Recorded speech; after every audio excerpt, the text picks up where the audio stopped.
Almost 2 weeks, hundreds of airstrikes, a fallen supreme leader, destroyed nuclear facilities, smashed command structures of the Islamic Revolutionary Guard Corps. It would seem the Iranian regime should be on the brink of total collapse. The entire world held its breath, waiting for Tehran to fall. But on March 12, 2026, Reuters published what many in Washington and Tel Aviv did not want to admit aloud. American intelligence has prepared a secret report that changes everything. Intelligence believes that the Iranian government is not subject to collapse. The regime is alive. The regime rules. The regime maintains control. This is not just another intelligence report. This is an admission of failure for one of the key bets of this war. Today, we will break down exactly what the intelligence said, why this became possible, and what it means for the further course of the conflict. We have studied all 5 pages of this document. According to Reuters, American intelligence has prepared a whole series of independent analytical documents. The conclusion in all of them coincides. The regime in Tehran is not in danger of collapse. The freshest of these reports was prepared literally in the last few days, taking into account all recent strikes. The Office of the Director of National Intelligence and the CIA officially refused to comment. The White House did not respond to the request. All 3 Reuters sources spoke on condition of strict anonymity. But this is not just an American assessment. Israeli officials in closed-door talks admit the same reality. Illusions are gone. Recognizing the regime's resilience is particularly significant, as its overthrow was called one of the main goals of Operation Epic Fury. Trump, on the very first day, called on Iranians to take power into their own hands. Now, intelligence says this will not happen. Why did the system turn out to be so strong? Let's analyze the structure of power. The key conclusion of intelligence: the Islamic Revolutionary Guard Corps and the temporary leaders who came after the death of Ali Khamenei maintain full control. The assassination of the leader did not decapitate the system. For decades, the IRGC was built as a self-sufficient structure capable of operating in autonomous mode. This is not just an army, it is a state within a state. They have their own economy, their own intelligence, and command chains that duplicate each other. Destroying one node does not mean stopping the system. It is flexible, it is adapted to sanctions, and it knows how to survive in isolation. This is the foundation of their resilience. One of the CIA's secret bets was to arm Iranian Kurdish groups to spark an uprising inside the country. New intelligence showed that this plan also failed. These groups have neither the firepower nor the numbers to confront Iran's security apparatus. They were easily localized and suppressed. There is no strength for an uprising. Reuters reports that Kurdish groups have reached out to officials in Washington asking for heavy weapons and armored vehicles. However, Trump stated that he excludes direct support for these forces inside Iran. Without external help, their chances of success are 0. This is another lost card in this game. Khamenei's death could have been a disorganizing blow, but it was not. The succession system worked faster than Washington expected. A new leader has been elected, television is working, mosques are open, bazaars are trading. External signs of statehood are fully preserved. The regime is not collapsing, it is adapting. According to analysts, a real overthrow of power in Iran will require a large-scale ground operation. Airstrikes, no matter how intense they may be, do not lead to regime change if the regime itself does not lose the will to resist. History teaches us this through many bitter examples.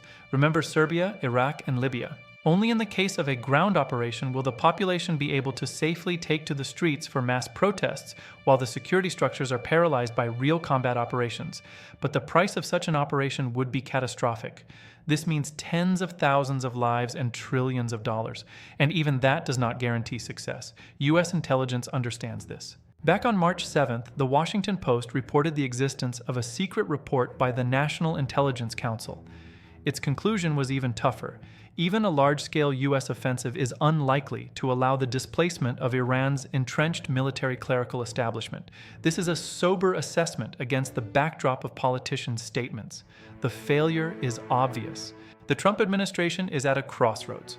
On one hand, the promise to see the operation through to the end. On the other, economic reality. The war is already costing the U.S. colossal sums. The first week cost $11 billion. And oil prices are breaking records, exceeding $120 per barrel. This is a blow to the global economy. That is why Trump is increasingly talking about ending the war in the near future. This is not an admission of defeat, it is a reaction to the economic meter that is not ticking in the White House's favor. Getting out of the war with a decent result is extremely difficult if the regime stood firm. Negotiations have reached a deadlock. Iranian hawks will not accept U.S. terms. Mojtaba Khamenei has promised vengeance and a continued blockade of Hormuz. This is a noose around the neck of the global economy. The International Energy Agency has released 400 million barrels of oil, but this is only a temporary measure. If the strait remains closed for another 2 weeks, global reserves will begin to critically deplete.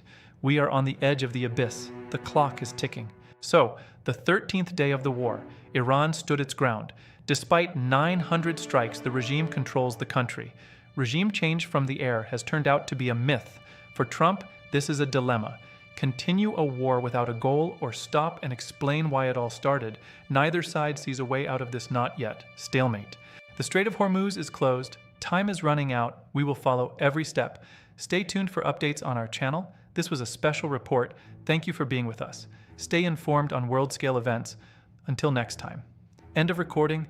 End of communication. Take care of yourselves in these turbulent times. Goodbye. The Iranian game continues. We are waiting for news. To understand the regime's resilience, one must look deeper into the structure of the Guard Corps. They are not just military. They are the owners of Iran's largest factories, banks, and ports. Decades under sanctions have taught them to survive and thrive in complete isolation from Western financial systems. They have created a parallel state. It is impossible to destroy it with missiles. The count goes by years. The succession system and command chains duplicate each other. If one leader dies, another, already prepared, instantly takes his place. It is a survival machine. Even after 900 strikes, their production base in underground bunkers remains almost untouched. Iran has been preparing for this war for decades. They know how to wait, they know how to endure, and they know the price of every day. The score is not in our favor. The geopolitical situation also works against Washington. Support from Moscow and Beijing allows Tehran to bypass the naval blockade. Supplies go through the Caspian Sea and land corridors. The economic consequences are already causing protests in Western capitals. Rising energy prices are hitting political stability in Europe itself. Pressure on the Trump administration is growing every hour. Will there be a way out? We don't know. The clock is ticking. What's next? Any negotiations at the current stage will mean factual recognition of Iran's victory. This is a real geopolitical zugzwang for the United States. Diplomatic channels through Oman and Qatar remain the only thread, but the conditions of the parties are still absolutely incompatible with reality. The world is frozen in a dangerous pause. We've analyzed all aspects of Day 13. The intrigue remains. We'll follow the situation. Until tomorrow, we're waiting for news. Take care. Until next time. Subscribe so you don't miss our detailed report for the 14th day of the war. We will follow every step and every document. End of communication. Take care of yourself and your loved ones in these extremely turbulent times. Thank you for choosing our channel for analytics. See you tomorrow at the same time. We will return with new data. Be ready. The world is changing before our eyes. End of recording. Goodbye. Thank you. Dior Uke was on the line. Until next time. End of broadcast. This was a special report. Operational analytics specifically for our channel. We analyze facts, not emotions. Stay with us for exclusive updates. End of recording. End of communication. We will be back with new facts tomorrow. The Iranian game continues. Stay informed. Thank you for your attention. Until tomorrow. End of report. We are watching the world. On the line. Goodbye. End of recording. Thank you. End of communication. Until we meet again on air. The end. Historical skepticism is added to the criticism of intelligence. 2003 taught the world assessments can be wrong. But today, U.S. intelligence is surprisingly sober in its forecasts. This scares the allies most of all. The past teaches, but it does not always save from mistakes in the present. We see the similarity, but we also see critical differences. The price of an error is a global catastrophe. The clock is ticking. We are waiting for news. Until tomorrow. End of recording. Thank you. On the line. Goodbye. End of broadcast. We will be here. See you. The end. We talk about geopolitics and economics, but behind every figure are human lives.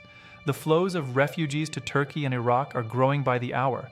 A humanitarian catastrophe becomes inevitable if the war is not stopped by diplomatic means.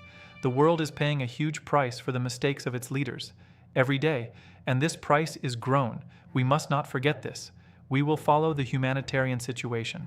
Take care. See you in the next episode. Thank you. End of communication.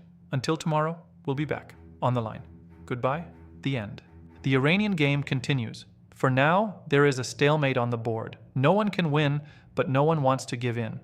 Tomorrow will be a new day, new reports, and perhaps new decisions. We will be here to tell you the truth. We are waiting for the 14th day of the war. Together with you until tomorrow. End of recording. Thank you for your attention. Your host was on the line. Take care. Goodbye. End of broadcast. We'll be back tomorrow. See you. The end. Information sources: U.S. intelligence, Reuters and Washington Post reports, operational analytics specifically for our channel. Stay informed about world-scale events. End of recording. Thank you for your attention. Until tomorrow. End of report. We are watching the world. On the line. Goodbye. End of recording. Thank you. End of communication. Until we meet again. The end.